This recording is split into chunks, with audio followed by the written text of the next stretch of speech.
Hello students, good evening everyone. सत श्री अकाल जी साਰਿਆਂ ਨੂੰ। तो आज की क्लास में हमने जो पटवारी के प्रीवियस ईयर पेपर क्वेश्चन हैं वो हमने सॉल्व करने हैं। ठीक है, आपको पता है कि लास्ट टाइम जब पटवारी हुआ था तो उसके अंदर काफ़ी सारे मैथ के आपके क्वेश्चंस आए हुए थे। अप्रॉक्सीमेटली 30 के अराउंड आपके क्वेश्चन थे। तो हम क्या करेंगे, इसको हम दो पार्ट्स में हम डिवाइड कर लेते हैं। तो इसमें मैंने 15 से 16 क्वेश्चन आपको मैं आज डिस्कस करूंगा और फिर 15 क्वेश्चन कुछ बचेंगे वो हम नेक्स्ट क्लास के अंदर डिस्कस करेंगे। ठीक है, तो पहले मैं आपको प्री वाले सारे क्वेश्चन सॉल्व करवाऊंगा और फिर उसके बाद जो मेंस वाले क्वेश्चन आए थे फिर उसके बाद वो भी सॉल्व करेंगे। ठीक है, चलिए तो हम स्टार्ट करते हैं आपके पटवारी के प्रीवियस ईयर क्वेश्चन पेपर से। हाँ जी, पहला क्वेश्चन देखो जो हमारे पास आया था वो क्या था। A student got twice as many sums wrong as he got right. मतलब जो क्वेश्चन उसके रॉन्ग हुए थे वो क्या थे, डबल थे जितने उससे क्या हुए थे, राइट। तो सबसे पहले आपको राइट और रॉन्ग की रेशो बता रखी है तो आप पहले उसको लिख लो। ठीक है, क्वेश्चन सॉल्व करने का देखो तरीका यही होता है। मैथ का क्वेश्चन सिर्फ पढ़ने से सॉल्व नहीं करना होता, आपके पास जो इन्फॉर्मेशन आती है ना आप उसको लिख लिया करो पहले कि भाई क्या क्या इन्फॉर्मेशन मेरे पास है, फिर उसको एनालाइज करके फिर आपने सॉल्व करना होता है। हमें जैसे बोला गया student got twice as many sum wrong as he got right. Right उसके कम हुए हैं, रॉन्ग क्या हुए उसके ज़्यादा हुए हैं। तो मतलब अगर मैं रॉन्ग और राइट की रेशियो लिखूंगा तो मैं क्या लिखूंगा, 2:1। उसके बाद हमें बता रखा है if he attempted 48 sum in all. Total जो क्वेश्चन अटेम्प्ट हुए थे वो कितने हुए थे, 48 अटेम्प्ट हुए थे। How many did he solve correctly, तो कितने उसने सही सॉल्व किए ये हमें फाइंड करना था। तो भाई टोटल हमारे पास 48 हैं, रेशियो हमारे पास रॉन्ग और राइट, रॉन्ग और राइट क्वेश्चन को मिलाकर ही तो टोटल बनता होगा। तो यहाँ पर देखो हमारे पास 2 + 1 कितना हो गया, 3। तो 3 रेशियो की वैल्यू हमारे पास कितनी हो गई, 48। और 1 रेशियो अगर हम निकाल लेते हैं तो हमारे पास कितना आ गया, 16। तो यही 1 रेशियो की वैल्यू तो हमें फाइंड करनी थी कि कितने उसने सही सॉल्व किए हैं। तो 1:16 हमारा आंसर आ चुका है। कौन सा ऑप्शन, बी ऑप्शन। हाँ जी, तो बिल्कुल सिंपल क्वेश्चन था ये एग्जाम पर्सपेक्टिव से। तो चलिए अब हम चलते हैं नेक्स्ट क्वेश्चन के ऊपर। जो आसान क्वेश्चन है उसके ऊपर ज़्यादा टाइम लगाने की जरूरत नहीं है। ठीक है, बिल्कुल सिंपल था। चलिए ये भी बहुत आसान क्वेश्चन आया था। देखो, which one of the following numbers is divisible by 11। इनमें से कौन सा नंबर आपका 11 से डिविजिबल होता है। तो इससे पहले ना हमें 11 का डिविजिबिलिटी रूल पता होना चाहिए। तो पहले मैं आपको 11 का डिविजिबिलिटी रूल बता देता हूँ, फिर उसके बाद हम क्वेश्चन भी सॉल्व कर लेंगे। ठीक है, जैसे मैं कोई भी एक रैंडम नंबर लिखता हूँ, 3, 5, 4, 2, 7, 6, 1। ठीक है, मैंने कोई भी एक रैंडम नंबर लिखा। 11 का डिविजिबिलिटी रूल क्या होता है, आपने क्या करना होता है, ऑल्टरनेट डिजिट्स का पहले सम करना है। कैसे, देखो 3 + 4 7, 7 + 7 14, 14 + 1 कितना हो गया, 15। हमने ऑल्टरनेट डिजिट का सम करना है तो हमने किया अभी 3 + 4 7, 7 + 7 14, 14 + 1 कितना हो गया, 15। अब यहाँ से ऑल्टरनेट कर लो, 5 + 2 7, 7 + 6 कितना हो गया, 13। ठीक है, ऑल्टरनेट डिजिट का पहले आपने सम किया। जो दोनों आपके पास ये सम आएंगे ना उनका आपने डिफरेंस लेना होता है। फिर हमने इनका लिया डिफरेंस, इनका डिफरेंस देखो हमारे पास कितना आया, 2। अगर तो डिफरेंस, इफ़ डिफरेंस या तो आपका 0 आ जाए या आपका डिफरेंस 11 के मल्टीपल में आ जाए। डिफरेंस या तो आपका 0 आता हो या फिर क्या आता हो, 11 के मल्टीपल में आता हो, तो इसका मतलब नंबर हमारा क्या होता है, 11 से डिवाइड होता है। अब ये जो नंबर लिखा इसमें जो डिफरेंस कितना आ रहा था, 2 आ रहा था, इसका मतलब ये नंबर तो हमारा 11 से डिवाइड नहीं होता। बात समझ में आ गई है। ठीक है, कि 11 का रूल क्या है कि आपने ऑल्टरनेट डिजिट्स का क्या करना होता है, सम। तो यहाँ से भी ऑल्टरनेट डिजिट का हमने सम किया, फिर आपने उन दोनों का लेना है डिफरेंस। डिफरेंस अगर आपका या तो 0 हो या फिर 11 के मल्टीपल में हो तो इसका मतलब नंबर आपका क्या होगा, 11 से डिवाइड होगा। तो मतलब ये नंबर तो हमारा 11 से डिवाइड होता नहीं है। तो अब मैं ऑप्शन के थ्रू हम चलते हैं, ऑप्शन के थ्रू ही हमने देखना है। आपने जैसे पहला ऑप्शन यहाँ पे ले देखो, 4 + 2 6, 6 + 7 13, 13 + 8 कितना हो गया, 21। ठीक है जी, और यहाँ पे 8 और 3 11, 11 + 1 कितना हो गया, 12। तो इनका जो डिफरेंस है वो कितना आ रहा है, 9 आ रहा है। तो इसका मतलब ये ऑप्शन हमारा आंसर नहीं है। आगे चलेंगे, 4 + 3 7, 7 + 7 14, 14 + 8 कितना हो गया, 22। यहाँ पे 8 और 2 10, 10 + 1 कितना हो गया, 11। इनका डिफरेंस कितना आ गया, 11 आ गया। तो इसका मतलब ये ऑप्शन हमारा आंसर है। आगे आपको चेक करने की ज़रूरत नहीं है। क्योंकि कोई एक ही ऑप्शन तो आंसर होगा ना, तो अगर वो आपको मिल ही गया तो आगे नहीं चेक करना आपने, ठीक है। तो आंसर हमारे पास कितना हो गया, बी ऑप्शन। ये पॉइंट सबको क्लियर हो गया। 11 का डिविजिबिलिटी रूल होता है ऑल्टरनेट डिजिट्स का सम करना, फिर उसके बाद उन दोनों का डिफरेंस चेक करना। अगर तो डिफरेंस 0 आ जाए या फिर 11 के मल्टीपल में आ जाए तो वो नंबर आपका 11 से डिवाइड होता है, ठीक है जी। चलिए आगे बढ़ते हैं भी नेक्स्ट क्वेश्चन पे।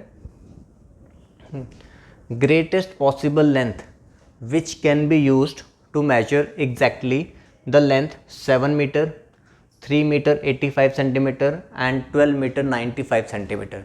पहले सबको क्या करो भी, सेंटीमीटर्स में आप कन्वर्ट कर लो। 1 मीटर में कितने सेंटीमीटर होते हैं, 100 सेंटीमीटर, ठीक है। तो यहाँ पे हमारे पास 7 मीटर है, 7 मीटर का मतलब 700 सेंटीमीटर हो गया। 3 मीटर 85 सेंटीमीटर है, इसका मतलब 385 सेंटीमीटर हो गया। 12 मीटर 95 सेंटीमीटर, इसका मतलब 1295 सेंटीमीटर हो गया, ठीक है। ग्रेटेस्ट पॉसिबल लेंथ, इसका मतलब आपसे ना हाईएस्ट कॉमन फैक्टर पूछा गया है, ठीक है। ग्रेटेस्ट पॉसिबल लेंथ मतलब आपसे क्या पूछा गया है, हाईएस्ट कॉमन फैक्टर। मतलब आपको वो सबसे बड़ा नंबर बताना है जो इन तीनों वैल्यूज को क्या कर दे, डिवाइड कर दे। तो हाईएस्ट कॉमन फैक्टर निकालने के लिए हमने क्या देखना होता है, आपने देखना होता है भाई जो भी आपको नंबर्स दे रखे हैं आप उनमें क्या ढूंढोगे, सबसे पहले स्मॉलेस्ट डिफरेंस, फिर कौन से नंबर्स के बीच में हमारा स्मॉलर डिफरेंस आ रहा है, ठीक है। तो हमने ना यहाँ पे हमने चेक किया 700 385, ठीक है, क्योंकि इसी का सबसे छोटा बन रहा है। तो हमारा देखो 400 अगर मैं लेता हूँ तो 300 यहाँ से और 15 यहाँ से, 315 हमारा क्या आ गया, स्मॉलर डिफरेंस। यहाँ मैं लिख देता हूँ कि हमें जो है ना क्या लेना होता है, स्मॉलेस्ट डिफरेंस लेना होता है। देखो जो आपका हाईएस्ट कॉमन फैक्टर है ना वो स्मॉलर डिफरेंस से बड़ा नहीं हो सकता, या तो जो स्मॉलर डिफरेंस है या तो वही होगा या उसी का कोई ना कोई फर्दर मल्टीपल होगा, ठीक है। तो अब 315 तो है नहीं है, क्योंकि 315 तो इसको डिवाइड करेगा नहीं। तो अब आपने बस ये देखना स्मॉलर डिफरेंस आपका कौन से नंबर से ऑप्शन में डिवाइड हो रहा है, और आपने सबसे बड़े ऑप्शन से स्टार्ट करना है। तो 315 को मैंने चेक किया, सबसे बड़ा कौन सा भाई, 42 है। 40 से आप डिवाइड करके देख लो, ये आपका डिवाइड नहीं हो रहा, ठीक है। 6 से डिवाइड कर लोगे, 6 वैसे ऊपर वाला डिवाइड हो ही नहीं रहा, कट ही नहीं रहा, तो इसका मतलब 42 से नहीं होगा। तो इसका मतलब ये हमारा आंसर नहीं है। आप अगले ऑप्शन पे जाओ, 35। 315 को 35 से डिवाइड कर रहे हैं, ये डिवाइड हो रहा है, ठीक है। तो जब ये डिवाइड हो रहा है तो इसका मतलब 35 हमारा क्या हो गया, आंसर। आगे आपको चेक करने की ज़रूरत नहीं है, क्योंकि हमें हाईएस्ट चाहिए तो हमने सबसे पहले सबसे बड़े को ही चूज़ किया था। बात समझ में आ रही है? दोबारा मैं बताता हूँ, देखो हमें ग्रेटेस्ट पॉसिबल लेंथ निकालनी थी जो मेजर करे इन लेंथ्स को। हमने 700 सेंटीमीटर लिखा, 385 सेंटीमीटर लिखा, 1295 सेंटीमीटर लिखा। आपने क्या करना है, आपने निकालना है सबसे पहले स्मॉलर डिफरेंस। हमने स्मॉलर डिफरेंस लिया, दोनों के बीच में कितना बना, 315। अब हमें ये देखना है कि 315 को कौन सा नंबर हमारा डिवाइड कर देगा, ऑप्शन से उठाना है, ठीक है। हमने खुद मेहनत नहीं करनी, इसके बाद आपने उठाना है ऑप्शन से कि जो नंबर 315 को, और सबसे बड़ा नंबर आपने सबसे पहले हाईएस्ट से ही स्टार्ट करना है, क्योंकि हमें हाईएस्ट कॉमन फैक्टर निकालना है। तो हमने 42 से स्टार्ट किया, 42 ने इसको डिवाइड नहीं किया। फिर हमने 35 देखा, 35 ने इसको डिवाइड कर दिया। तो इसका मतलब आंसर हमारा कौन सा हो गया, 35, ठीक है। जैसे जैसे मैं क्वेश्चन सॉल्व करते जा रहा हूँ ना, आपके पास भी ऑप्शन होगा कि आप भी वीडियो को पॉज करके देख कर, ठीक है, आप भी क्वेश्चन को सॉल्व करने की कोशिश कर सकते हो, ठीक है जी। चलिए हाँ, इसके बाद हाँ जी यही वाला क्वेश्चन है, ठीक है। अगर किसी को क्लियरली विजिबल नहीं है तो मैं लिख भी देता हूँ एक बारी, ठीक है। बाकी जो क्वेश्चन जो देख पा रहे हैं वो इसको ट्राई करें सॉल्व करने की।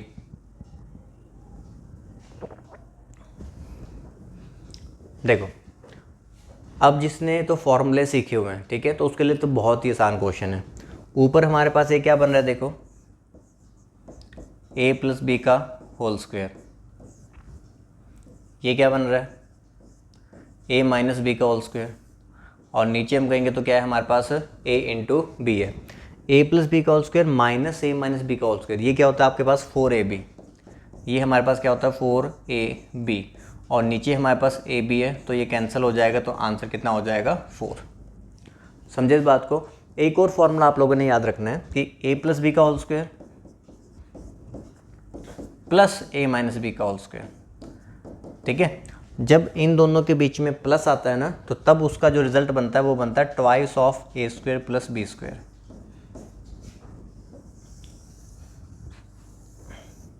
हाँ जी, जब इन दोनों के बीच में देखो a प्लस बी का whole square plus a minus b का होल स्क्वायर, दोनों के बीच में जब प्लस आता है तो आपका बनता है twice of a square plus B square, और जब दोनों के बीच में माइनस आता है तो आपका क्या बनता है 4ab।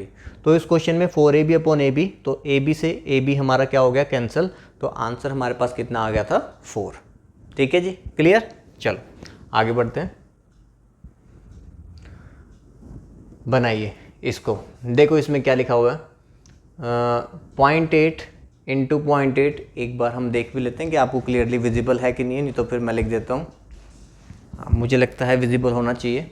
देखिए यहाँ पे हमारे पास यहाँ पे लिखा हुआ है, मैं बता भी देता हूँ, 0.8 इंटू 0.8 इंटू 0.8। अगर मैं 0.8 को a बोलता हूँ तो a इंटू a, तो आपके पास क्या बनेगा a क्यूब।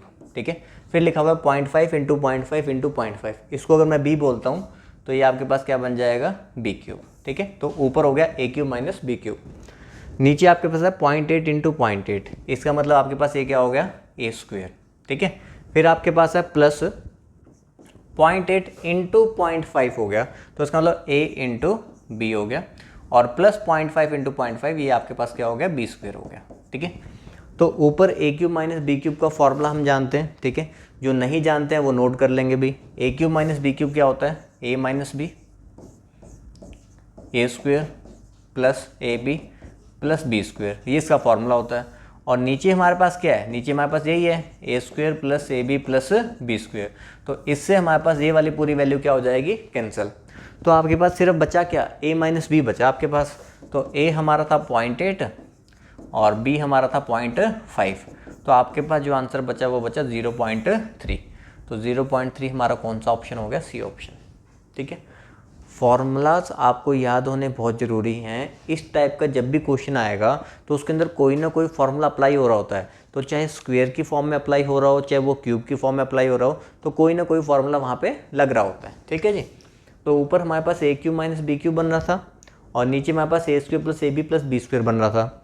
हमने A cube minus B cube का फॉर्मूला डाला, A minus B A square plus A B plus B square, और नीचे भी हमारे पास यही था, तो ये पूरा पार्ट हमारा क्या हो गया कैंसिल। हमारे पास बचा सिर्फ क्या, a माइनस बी, तो 0.8 में से हमने 0.5 माइनस कर दिया तो कितना आ गया 0.3। क्लियर है, समझ आ गया सभी को। चलिए आगे बढ़ते हैं। ये ठीक है, ये तो विजिबल होगा आपको अच्छे से।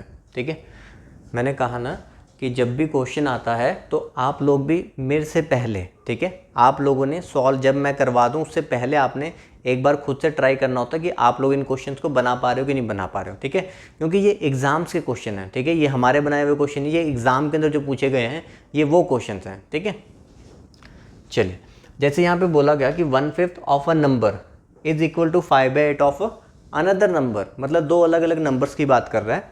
जैसे अगर हम लिखते हैं फर्स्ट नंबर हमारे पास x है और सेकंड नंबर हमारे पास क्या है y है। ठीक है, आप इक्वेशन बनाओ, देखो इक्वेशन में ना एक गलती होने वाली है। ठीक है, अगर आप पहले पॉज करके बनाओगे तो वो गलती काफ़ी सारे बच्चे कर भी देंगे। ठीक है, फिर उसके बाद मैं आपको बताता हूँ भी वो क्या गलती करने वाले हो आप लोग। ठीक है, उसने कहा कि 1/5 ऑफ ए नंबर, ठीक है, तो 1/5 ऑफ ए नंबर हमने कर दिया भी इसका 1/5 of a number is equal to 5/8 of another number is equal to 5/8 of another number, हमने लिख दिया।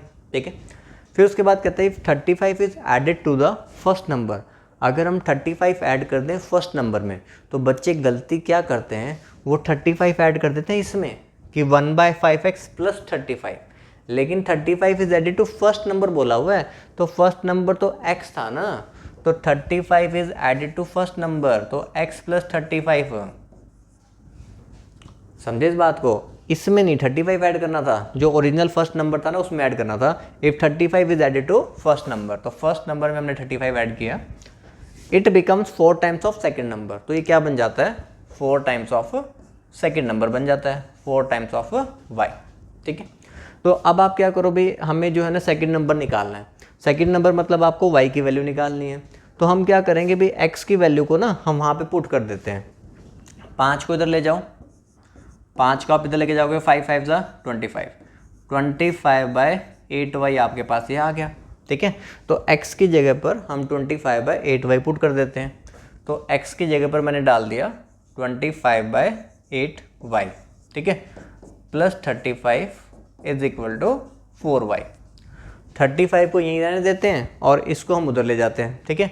35 को हमने यहीं पे रहने दिया और 4y माइनस 25/8y इसको हम उधर ले गए।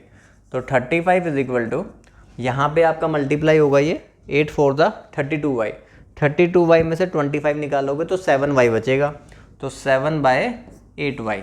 तो यहाँ पे हम 7 से इसको कैंसिल कर दें, कितना आ जाएगा 5, तो y की वैल्यू हमारे पास कितनी बन जाएगी भी 40, तो y हमारे पास कितना आ गया 40। हाँ जी, समझ आया, पॉइंट क्लियर हुआ ये। दोबारा मैं आपको एक बार समझाता हूँ। देखो, आपको ये बोला गया था कि 1/5 ऑफ अ नंबर, कोई एक नंबर लिया हमने x है, दूसरा नंबर हमने लिया y है, उसने कहा 1/5 of a number is equal to 5/8 of a second number, ठीक है। फिर आपको ये बोला गया था 35 is added to first number, तो गलती हम ये करते हैं भी 35 इसमें ऐड कर देते हैं, लेकिन 35 ऐड करना था किसमें, फर्स्ट नंबर में, तो वो बनेगा 4 टाइम्स ऑफ सेकंड नंबर। तो हमने क्या किया, x की वैल्यू को हमने देखो 5 को हम इधर लेके गए, 5 से मल्टीप्लाई हुआ 25, 25/8y, तो x की वैल्यू को हमने लिखा 25/8y plus 35 is equal to 4y। तो यहाँ से y की वैल्यू को उधर लेके गए, तो y हमने फाइंड कर लिया, कितना आ गया 40। तो कौन सा ऑप्शन है अभी हमारे पास, बी ऑप्शन। ठीक है भाई, समझ में आ गया सभी को, ठीक है। अब देखो, आपको साथ में मैं ये भी बता दूं भी जो बच्चे अगर पटवारी वगैरह ज्वाइन करना चाहते हैं, देखो पटवारी का भी जो सिलेबस है वो ऑलमोस्ट आपका सेम ही है, जो आपका सब इंस्पेक्टर कांस्टेबल का सिलेबस आया था, सबका ना जो सिलेबस है वो ऑलमोस्ट आपका सेम ही चल रहा है। तो अगर कोई भी पटवारी स्पेशल बैच ज्वाइन करना चाहता है, sub inspector constable batch join करना चाहते हैं, तो आप अकेडमी में आके ज्वाइन कर सकते हैं।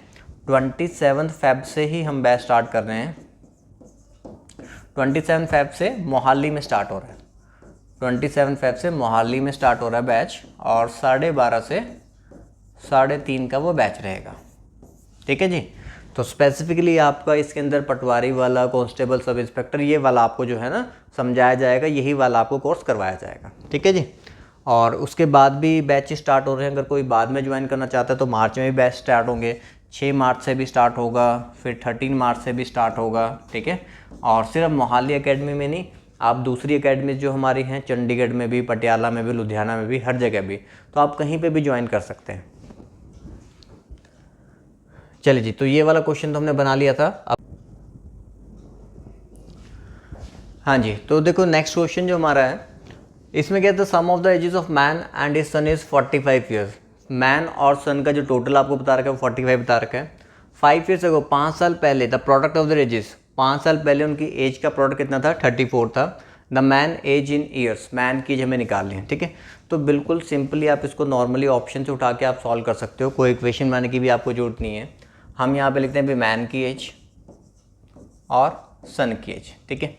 जैसे उसने प्रेजेंट एज में बात की कि मैन और सन की जो एज का जो टोटल था वो कितना था, 45 था, ठीक है। अब हमने यहाँ पे ऑप्शन से उठाओ, मैन की एज कितनी है, 39, मैन की जगह 39 है तो सन कितना हो जाएगा भाई 6, मैन की जगह 39 है तो सन कितना हो जाएगा 6 हो जाएगा।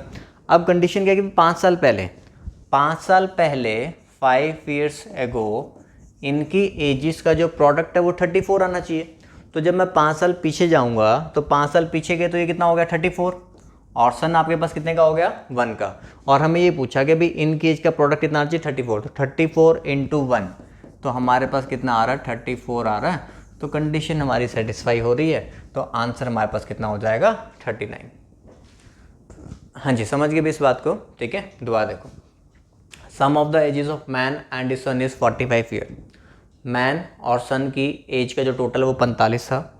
मैंने ऑप्शन से उठाया, मैन कितने का 39, तो सन कितने का हो जाएगा 6, तो टोटल 45 हो गया। 5 साल पहले, 5 साल पीछे गए तो 34, 5 साल पीछे गए तो कितना 1, इनका जो प्रोडक्ट है वो कितना होना चाहिए 34 होना चाहिए। तो वो कंडीशन सेटिस्फाई हो रही है, तो ये हमारा क्या हो गया आंसर, ठीक है जी। चलिए नेक्स्ट क्वेश्चन देखो, a student scores 55% marks in 8 papers of 100 marks each, 100 marks के 8 पेपर हैं, तो टोटल कितना हो गया भाई 800। समझे पहले इस बात को, अ स्टूडेंट स्कोर, उसमें परसेंटेज कितना लिया 55%, 800 का 55% उसने क्या किया है स्कोर किया भाई, 55% हमने स्कोर किया, 8 5 ज़ा 40, 8 5 ज़ा 40 प्लस 4 कितना स्कोर किया भाई 440, 440 ने स्कोर किया। फिर बता रहा है ही स्कोर 15% ऑफ इस टोटल मार्क्स, जो उसने ये स्कोर किया है 15% उसमें से टोटल मार्क्स उसने किस में स्कोर किए हैं, इंग्लिश में, और हमें बस यही निकालना भी इंग्लिश में कितना स्कोर किया है। तो इस 440 में से जो 440 मतलब आपके जो टोटल नंबर आए हैं, देखो भाई 800 में से आपके जो टोटल नंबर स्कोर किए हैं वो 440 हैं। 440 में से कह रहे जो 15% है वो इंग्लिश का पार्ट है, तो 440 का हम 15% निकालेंगे, ठीक है भाई। 5 3 ज़ा 5 2 ज़ा 2 से काटोगे 22, 22 इंटू 3 कितना हो जाएगा 66। तो 66 जो आपने स्कोर किए हैं वो किस में स्कोर किए हैं, इंग्लिश में। तो इंग्लिश के नंबर हमारे पास कितने हो गए भाई, 66। समझे इस बात को, दोबारा देख लेते हैं। Student score 55% marks in 8 papers of 100 marks each. 100 marks each, तो 100 इंटू 8 कितना हो गया 800। 800 में से 55% स्कोर किया, 55% मतलब कितना हो गया भाई 440। 440 उसने क्या किया, स्कोर किया। 440 में से जो आपने देखो मार्क्स जो लिए हैं उसमें से 15% आपने इंग्लिश में लिए हैं, तो 440 का 15% निकाल लिया, हमारे पास कितना आ गया 66। ठीक है, चलो आगे बढ़ते हैं। ग्रेप्स वाला क्वेश्चन, ये ग्रेप्स वाला क्वेश्चन काफ़ी बार एग्जाम्स के अंदर आपको पता है आ ही जाता है। ठीक है, तो देखो कैसे करना है। Fresh grapes contain 80% water while dry grapes contain 10% water. ठीक है, पहले आप लिख लिया करो, देखो यहाँ पे फ्रेश ग्रेप्स वाटर, देखो एक वाटर होता है, बाकी जो पार्ट होता है वो आपका पल्प होता है।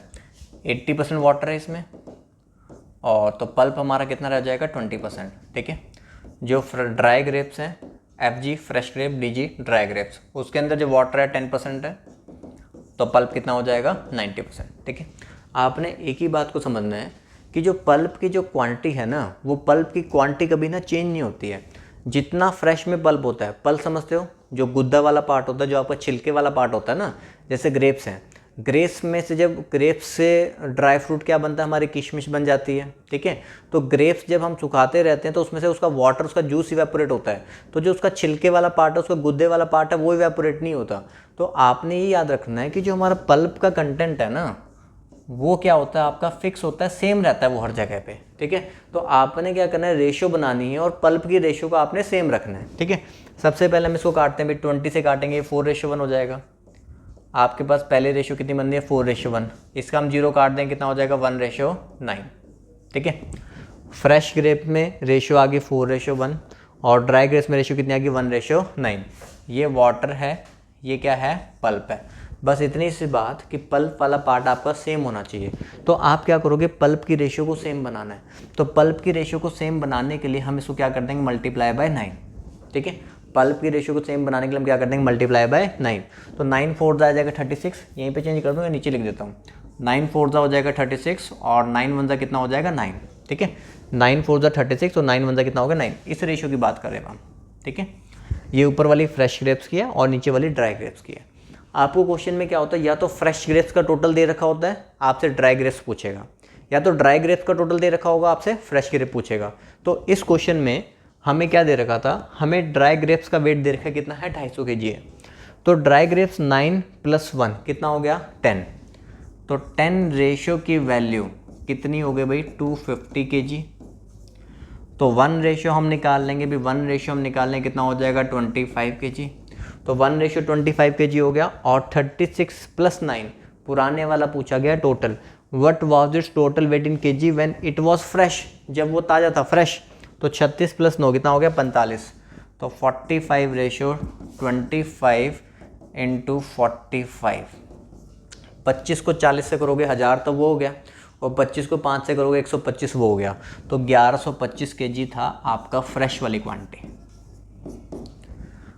हाँ जी, समझ पाएगा इस क्वेश्चन को। देखो ये क्वेश्चन बार बार आता है, लेकिन आपने इस क्वेश्चन में बस एक ही कंसेप्ट याद रखना है कि पल्प की रेशियो आपकी सेम रहनी चाहिए। पल्प की क्वांटिटी आपकी क्या रहती है, फिक्स रहती है।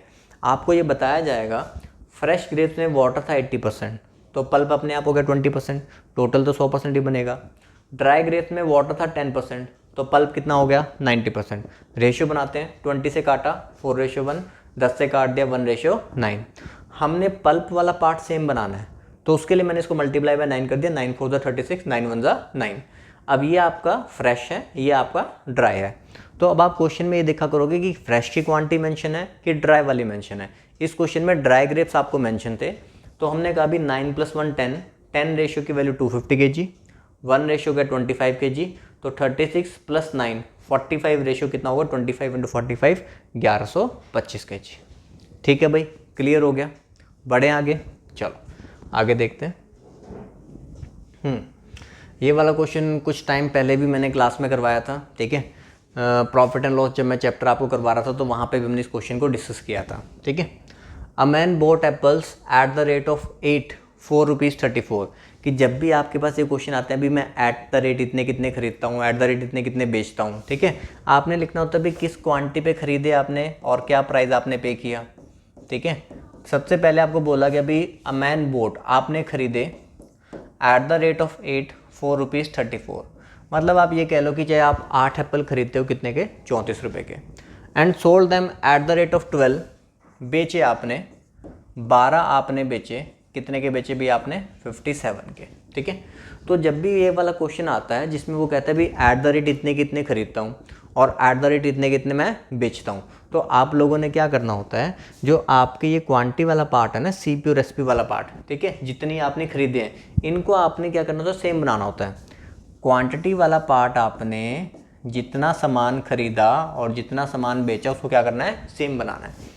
इसको सेम बनाने के लिए जैसे अभी हमने पल्प को सेम बनाया था, ठीक है, ऐसे ही यहाँ पे हमने क्या करना होता है, क्वांटिटी को सेम बनाना होता है। क्वांटिटी को सेम बनाने के लिए इसको मल्टीप्लाई बाय हम 3 करेंगे और इसको मल्टीप्लाई बाय हम 2 करेंगे, ठीक है। तो 3 से मल्टीप्लाई किया कितना हो गया अभी 24, यहाँ पे 3 से मल्टीप्लाई किया कितना हो गया अभी 102, 2 से मल्टीप्लाई किया फिर से 24 हो गया, 2 से मल्टीप्लाई किया कितना हो गया 114 हो गया, ठीक है। कहने का मतलब ये हुआ आपने 24 खरीदे थे 102 रुपये के, आपने 24 बेच दिए कितने के, 114 रुपये के। ये खरीदने वाला है और ये क्या है आपका बेचने वाला। 24 खरीदे थे 102 के, 24 बेचे 114 के, तो 12 रुपये का प्रॉफिट कमाया। तो हम ये कह सकते हैं भाई 12 रुपये का प्रॉफिट आपने कमाया जब आप 24 एप्पल खरीदते बेचते हो। 12 रुपये का प्रॉफिट आपने कमाया जब आप 24 एप्पल खरीदते या बेचते हो। आपने क्वेश्चन में पूछा गया how many apple should you sold to earn net profit of 45, आपको 45 रुपये का प्रॉफिट कमाना है। 12 रुपये का प्रॉफिट होता है जब आप 24 खरीदते हो, 1 रुपये का प्रॉफिट होगा कब, 24 डिवाइड बाय 12, ठीक है।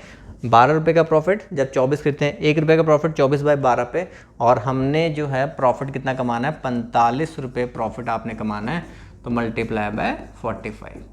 तो 12 से आपने काटा 2, 45 से मल्टीप्लाई कर दो कितना आ जाएगा 90।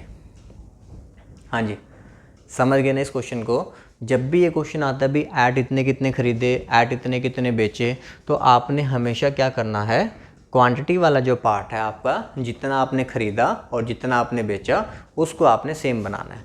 तो इसको हमने सेम बनाया, इसको 3 से मल्टीप्लाई किया, इसको हमने 2 से मल्टीप्लाई किया। 24 खरीदे 102 के, 24 बेचे 114 के, तो 12 रुपये का प्रॉफिट हो गया। 12 रुपये का प्रॉफिट हुआ कितने के ऊपर, 24 के ऊपर। तो 1 रुपये का प्रॉफिट होगा 24/12, तो 45 रुपये का प्रॉफिट होगा कितने के ऊपर, 90 के ऊपर। ठीक है जी, समझ गए। चलिए, तो मैंने बोला ना क्वेश्चन खुद से भी ट्राई करने भाई। आप पहले इस क्वेश्चन को देखो, इस क्वेश्चन को जरूर खुद से बनाना। मुझे पता है भी इस क्वेश्चन में एक मिस्टेक होती है, तो हम देखना चाहते हैं भी आप लोग वो मिस्टेक कर रहे हो कि नहीं कर रहे हो, या सही बनाते हो, तो आप अपने आप को भी चेक करते रहा करो।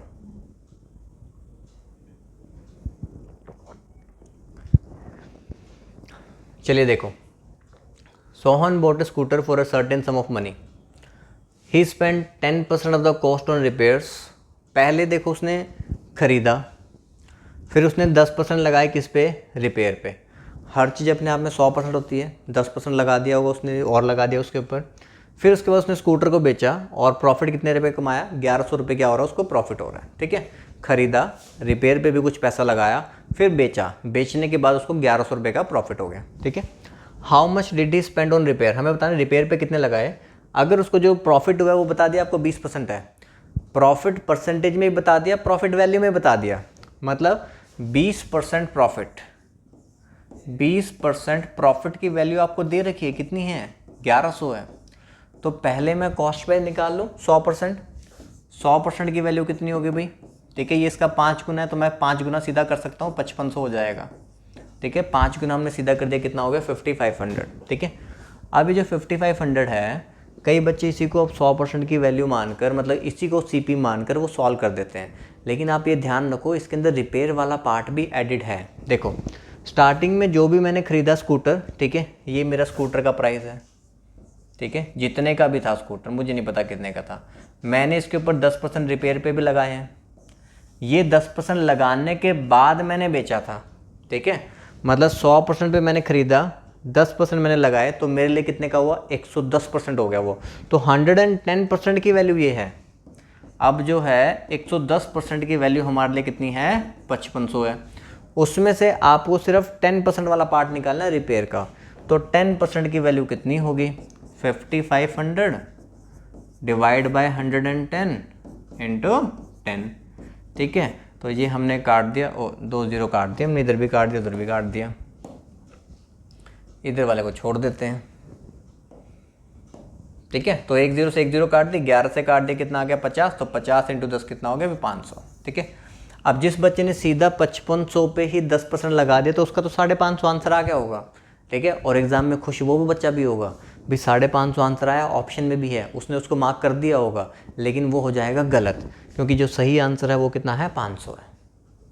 आप समझे इस बात को, मैं आपको दोबारा समझाता हूँ। देखो पहला पार्ट ये सिंपल कि 20% प्रॉफिट दे रखा था, 1100 रुपये प्रॉफिट भी दे रखा था, तो 20% 1100 हो गया, तो 100% निकाले, कितना हो गया, 5500। ये जो प्रॉफिट कमाया गया है ना, ये कब कमाया गया है, जब आपने रिपेयर का पैसा भी जोड़ दिया था।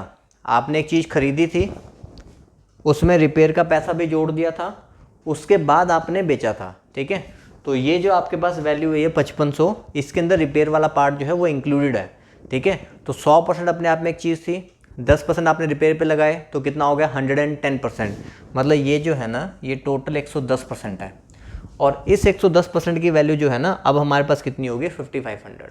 तो 110% 5500 है, तो मैंने 10% निकाल लिया, हमारे पास कितना आ जाएगा, 500 रुपये, ठीक है। और अगर आपको बताना तो अभी स्कूटर कितने खरीदा था, तो आप 5500 में से 500 रिपेयर वाला निकाल दो, तो 5000 रुपये का आपने स्कूटर खरीदा था। हाँ जी, अब क्लियर वो पॉइंट, ठीक है। बढ़े आगे, चलिए देखते हैं।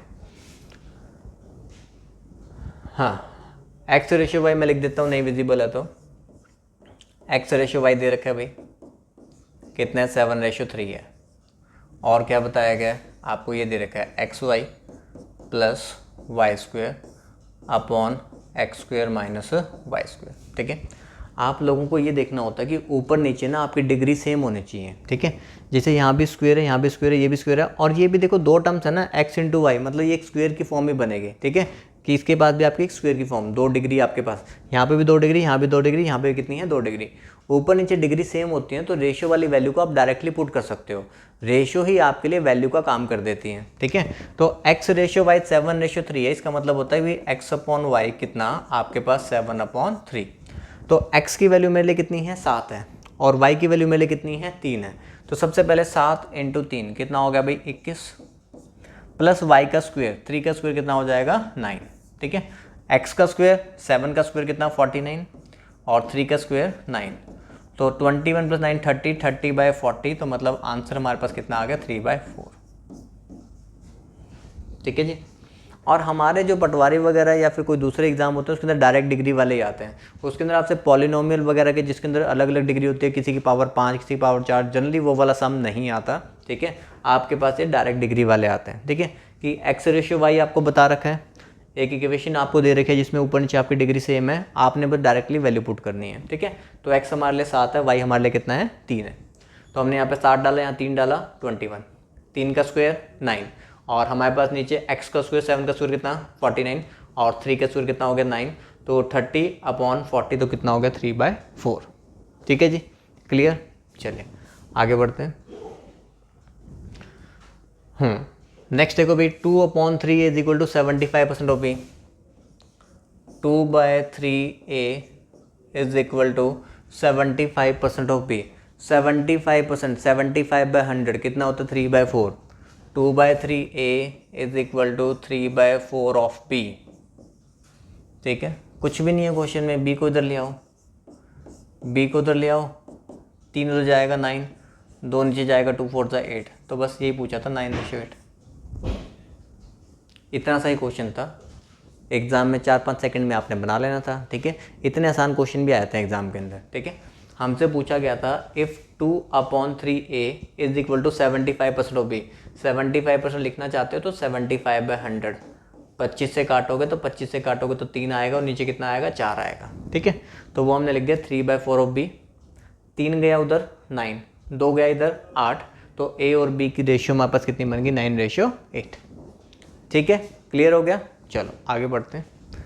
छोटे क्वेश्चन पे टाइम नहीं लगाना ना ज़्यादा। चलिए, ये आपका टाइम एंड वर्क वाला क्वेश्चन बना लो भी, इसको भी आसान क्वेश्चन है, बिल्कुल भी मुश्किल नहीं है। एफिशिएंसी कंसेप्ट आपने लगाना है। Work done by A in 1 day is half of the work done by B in 1 day. A जो है वो बी से क्या करता है, आधा काम करता है। ठीक है, work done by b is half of the work done by c in 1 day. बी जो है वो सी से आधा काम कर रहा है। ठीक है, ए जो है वो बी से आधा काम कर रहा है, बी जो है वो सी से आधा काम कर रहा है। तो अगर हम ये कह दें सी अगर 4 करता है तो बी 2 करेगा और ए कितना करेगा, 1।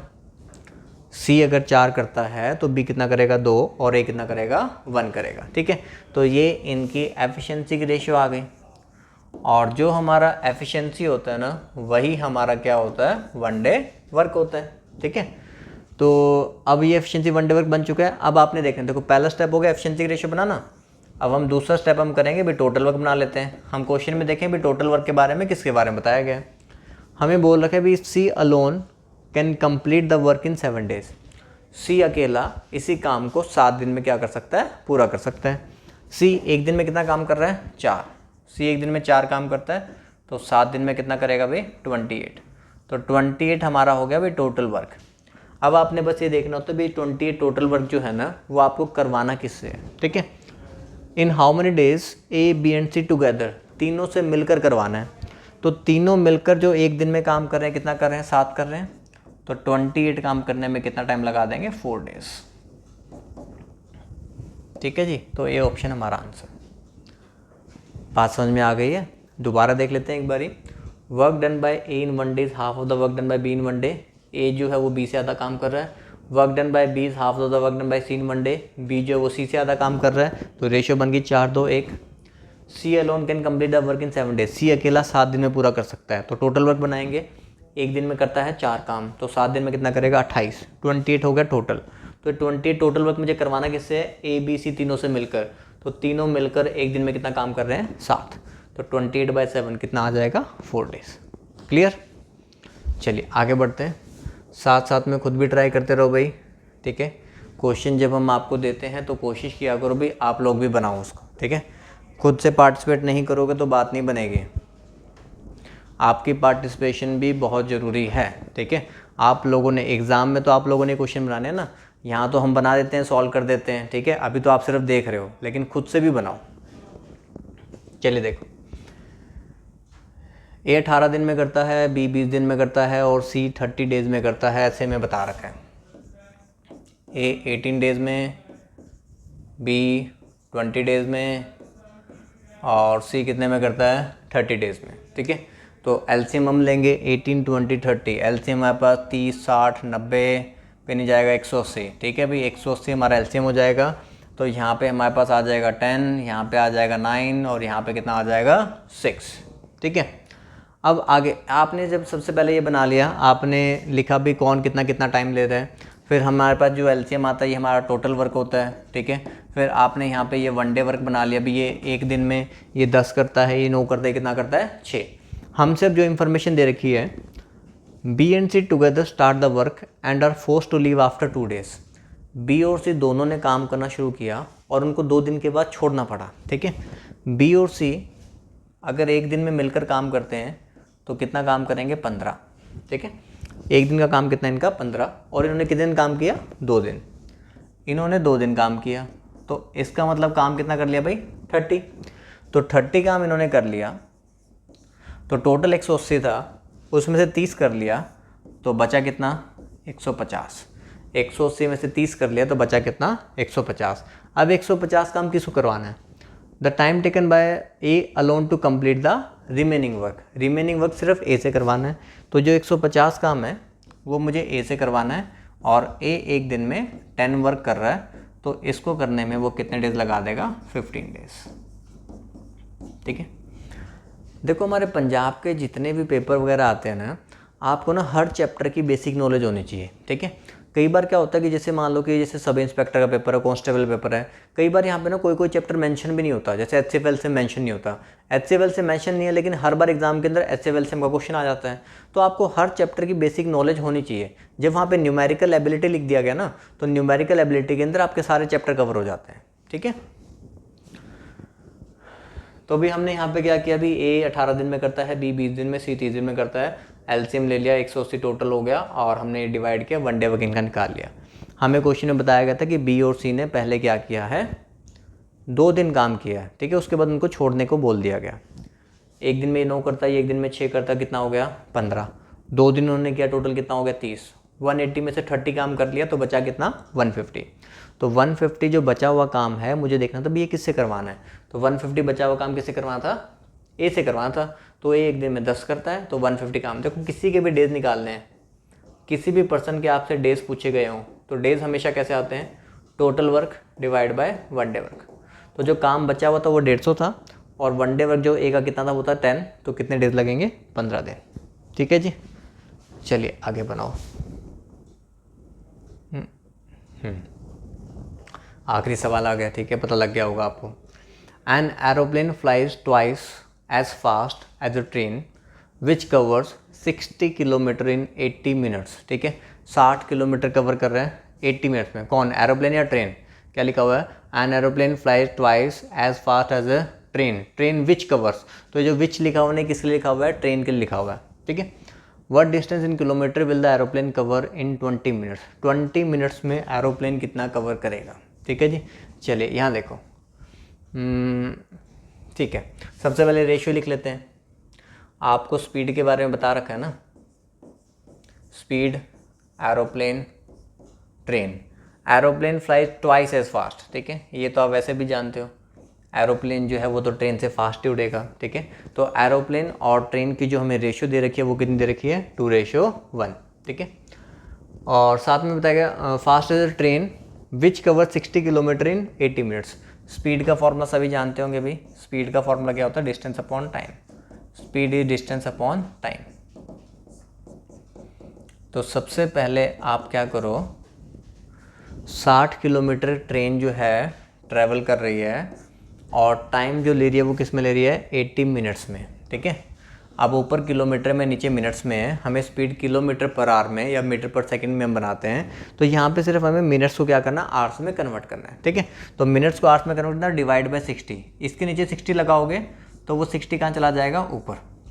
समझे इस बात को, मिनट्स को आवर्स में कन्वर्ट करना है तो डिवाइड बाय 60, वो 60 कहाँ चला जाएगा, ऊपर। कैंसिल करो भाई, क्या बचता हमारे पास, 0 चला गया।